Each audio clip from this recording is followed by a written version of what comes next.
On s'est fait allumer aujourd'hui. On s'est fait allumer.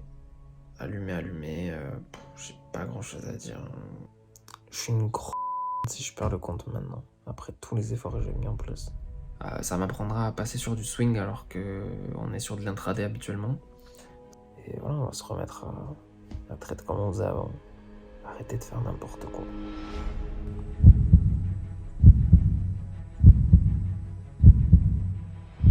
J'ai failli abandonner. Hein. Bon, on va essayer de faire le point aujourd'hui. On va parler un peu de sujets qui fâchent. Pourquoi je dis que j'ai failli abandonner ? J'ai pas failli abandonner parce que j'ai pas réalisé mes objectifs. Parce que je sais que mes objectifs, je les réaliserai quand il le faudra. C'est pas le problème. Le problème, c'est quand tu as un plan, tu as des consignes, et en fait, tu ne les respectes pas.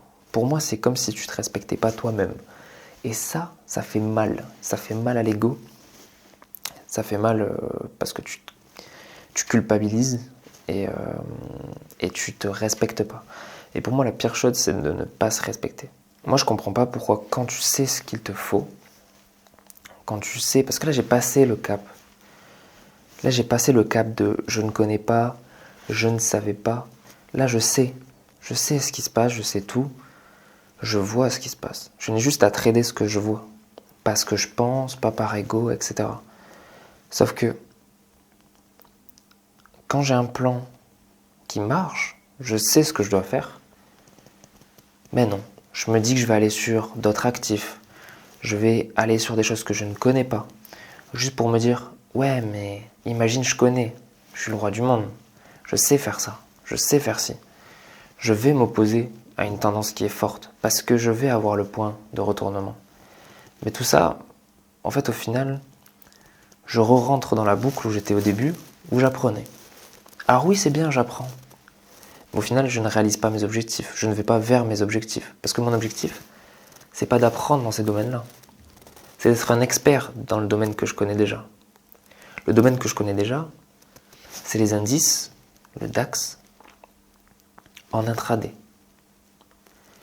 Le domaine que je connais déjà, c'est les crypto-monnaies, en swing. Je ne vais pas faire du court terme. Je parle pas du long terme dans cette vidéo, mais je ne vais pas faire du swing sur le DAX. J'en ai jamais fait. Pourquoi je vais en faire sur mon compte propre firme qui me tient à cœur et dont c'est mon objectif à moyen terme ou à court terme. Et ça, je ne l'ai pas respecté. Je ne l'ai pas respecté. J'ai validé la phase 1 du compte propre firme 10K. Donc c'est très bien. Si on voit la courbe, j'ai appris de mes erreurs. Elle est magnifique la courbe. Tu vois des hauts, des bas, des drawdowns de plus en plus faibles. Ce qui implique que j'apprends de mes erreurs, que j'ai un bon money management, que j'ai de la performance. Donc c'est très bien. J'accompagnais la tendance, je faisais de l'intraday, etc. Bref. J'arrive en phase 2 et je me dis, bon, 5%, en tous les cas, je l'ai fait en quelques jours, mais là, bon, j'ai pas trop le temps. Je me dis, bon, je sais que ça va aller à cet endroit-là, je vais lancer un swing. Un swing, ça veut dire une position sur plusieurs jours. Je ne vais pas me fatiguer. Pourquoi me fatiguer à faire de l'intraday, à travailler mes positions, si je sais que ça va aller à cet endroit-là ? Je suis le roi du monde. Sauf que non. La vie, elle m'a attrapé, elle m'a mis 2-3 baffes, et elle m'a dit, frérot, c'est pas comme ça que ça marche. Donc, j'ai pris une grosse perte sur ce swing-là. Qui dit grosse perte, dit impact des émotions. Impact des émotions que je n'avais pas encore vécu, mis à part le début de ma propre firme phase 1, où j'avais eu un bon drawdown. Mais là, ce drawdown-là, franchement, je ne l'avais jamais eu. Parce que forcément, sur un swing, mon invalidation, elle était en clôture journalière. Et quand le matin, tu te réveilles et tu prends... Il me semble qu'on a pris 300 points de hausse en 3 heures. Si je dis pas de bêtises, une journée, je vous remettrai le graphique. Mais là, ton invalidation, elle saute, mais très, très, très rapidement. Et donc là, 300 points de perte supplémentaires, ça fait que le money management n'est pas du tout bon. Mais c'est normal, je ne suis pas bon dans le swing DAX ou dans le swing des indices. Pourquoi je pense pourquoi j'ai pensé que ça allait marcher en fait. Et même si ça allait marcher, même si ça marche, si je peux pas le reproduire, ça sert à rien. Le but d'apprendre quelque chose, c'est de pouvoir le reproduire par la suite. C'est pour ça que je comprends pas beaucoup de personnes qui font du copy trading ou qui regardent un mec sur Twitter et qui disent allez vas-y je le suis là, c'est bien tu vas le suivre là, tu vas faire des sous, c'est très bien. Mais comment tu vas le reproduire par la suite? Est-ce que tu as compris quelque chose? Est-ce que tu as retenu une information qui était intéressante? Non. Non, c'est que du vent. Et donc, moi, entre guillemets, c'est à double tranchant. Malheureusement ou heureusement, parce que moi je dirais plutôt heureusement, bah, ça n'a pas marché. Et ça m'a appris beaucoup de choses. À un moment donné, tu ne peux pas être dans l'aléatoire. Tu ne peux pas te dire, allez, franchement, honnêtement, je ne vais pas mettre d'effort et ça va passer. Non. Et du coup, ma deuxième phase, ben, forcément, elle a été un peu impactée par ce swing-là. Je dis un peu alors qu'elle a été complètement impactée. Je crois que j'ai perdu, j'étais aux alentours des moins 6%. Et donc là, je me dis, bon, vous connaissez le rattrapage, je vais rattraper, etc. Donc là, j'essaie de me repositionner en swing, comme si je n'avais pas compris l'erreur que je venais de faire. Et sauf que là, le point important, c'est que quand on perd, c'est plus facile à dire qu'à faire, mais il faut prendre ce temps de recul pour se dire, ok, là j'ai fait de la merde, hop, recul. Pour mieux rebondir par la suite. Parce que là, en fait, si tu prends pas de recul, tu vas te prendre une balle, deux balles, trois balles, quatre balles, et au final, tu vas perdre ton compte. Alors oui, j'ai sauvé le compte. J'ai sauvé le compte, si c'est ça ta question, je l'ai sauvé. Néanmoins, je pars du principe où j'ai validé la phase 1. Elle m'a appris beaucoup de choses. J'ai mis du temps à la passer. Mais je sais ce qu'il faut faire maintenant pour valider un compte.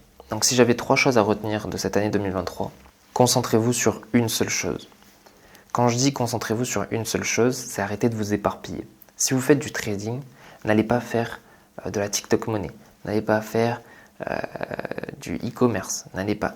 Arrêtez de vous diversifier. Ça prend déjà assez de temps comme ça pour être rentable, et encore, pour être rentable, ça va prendre aussi du temps, de l'énergie. Plus vous allez mettre de temps, plus vous allez gagner en expérience rapidement, plus vous allez potentiellement être rentable rapidement, et mieux vous vous porterez. Mais ça, c'est dans la bulle business. Si vous avez dans la bulle trading plusieurs actifs que vous tradez, avec plusieurs types de trading, c'est-à-dire soit en swing, soit en intraday, soit en scalping, bon, que je déconseille fortement, mais...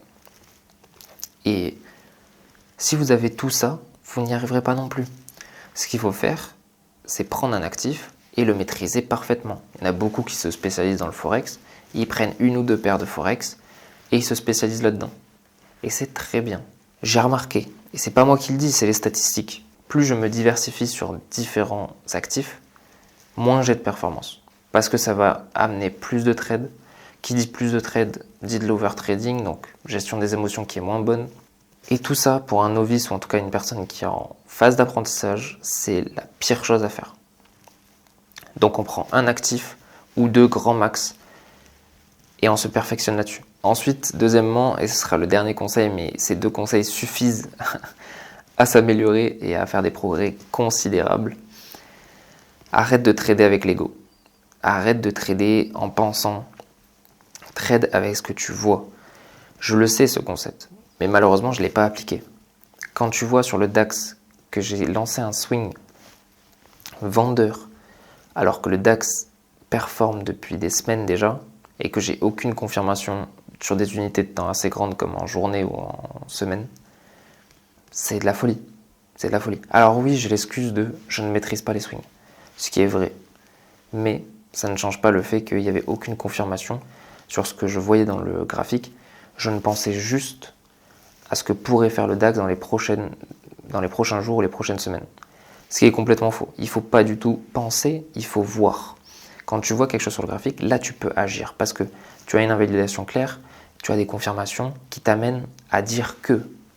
Mais si tu vois par exemple une bougie haussière et que tu te dis « Ah oui, mais là ça a beaucoup monté, donc ça va forcément descendre », c'est pas la bonne logique à avoir.